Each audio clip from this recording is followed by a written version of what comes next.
মহাশিবরাত্রিতে শিবলিঙ্গে ভুলেও দেবেন না এই 5 জিনিস। না মানলেই বিপদ। প্রতি বছর ফাল্গুন মাসের কৃষ্ণপক্ষের চতুর্দশী তিথিতে পালিত হয় মহাশিবরাত্রি। এই বছর মহাশিবরাত্রি পড়েছে আগামী 27 ফেব্রুয়ারি। মনে করা হয় এই দিনেই বিবাহ বন্ধনে আবদ্ধ হয়েছিলেন মহাদেব ও পার্বতী।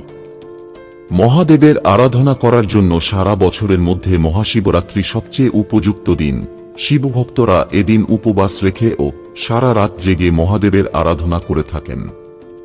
মহাশিবরাত্রিতে নানা উপাদান দিয়ে মহাদেবকে তুষ্ট করার চেষ্টা করেন তাঁর ভক্তরা। তবে এমন কয়েকটি জিনিস আছে যা মহাশিবরাত্রিতে ভুলেও মহাদেবকে নিবেদন করতে নেই। জেনে নিন মহাশিবরাত্রিতে শিবলিঙ্গে কোন কোন জিনিস ভুলেও দেবেন না, না হলে মহাদেবের রোষের মুখে পড়তে হবে আপনাকে। তুলসী। হিন্দু ধর্মে তুলসী পাতা অত্যন্ত পবিত্র। প্রায় সব পুজোতেই তুলসী পাতা লাগে।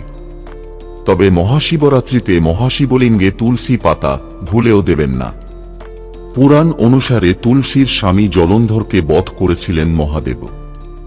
আবার তুলসী গাছ মা লক্ষ্মীর রূপ বলেও মনে করা হয়। তাই শিব পুজোয় তুলসী পাতা দিতে নেই। নারকেল। ধর্মীয় বিশ্বাস অনুসারে মহাশিবরাত্রিতে শিবলিঙ্গে নারকেল বা নারকেলের জল দেবেন না। নারকেলকে বলা হয় শ্রীফল। নারকেলে মা লক্ষ্মীর বাস বলে মনে করা হয়। তাই মহাদেবকে নারকেল নিবেদন করতে নেই। ভাঙা চাল। যদিও শিব পুজোয় চালের বিশেষ গুরুত্ব রয়েছে, কিন্তু তা অখণ্ড চাল হতে হবে। ভুলেও ভাঙা চাল দিয়ে মহাশিবরাত্রির পুজো করবেন না।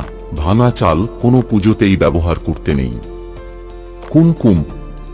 ধর্মীয় বিশ্বাস অনুসারে শিবলিঙ্গে কুমকুম নিবেদন করতে নেই। কুমকুম হল মহিলাদের শৃঙ্গারের উপকরণ। তাই পৌরুষের প্রতীক মহাদেবকে ভুলেও কুমকুম নিবেদন করবেন না। হলুদ। যে কোনো শুভ মাঙ্গলিক কাজে হলুদের ব্যবহার শুভ বলে মনে করা হয়, কারণ হলুদ হল শুদ্ধতার প্রতীক। কিন্তু মহাশিবরাত্রিতে শিবলিঙ্গে হলুদ নিবেদন করবেন না। বন্ধুরা, ভিডিওটি ভালো লাগলে লাইক করুন এবং আমাদের চ্যানেলে নতুন হয়ে থাকলে সাবস্ক্রাইব করুন। ধন্যবাদ। আপনার দিনটি শুভ হোক।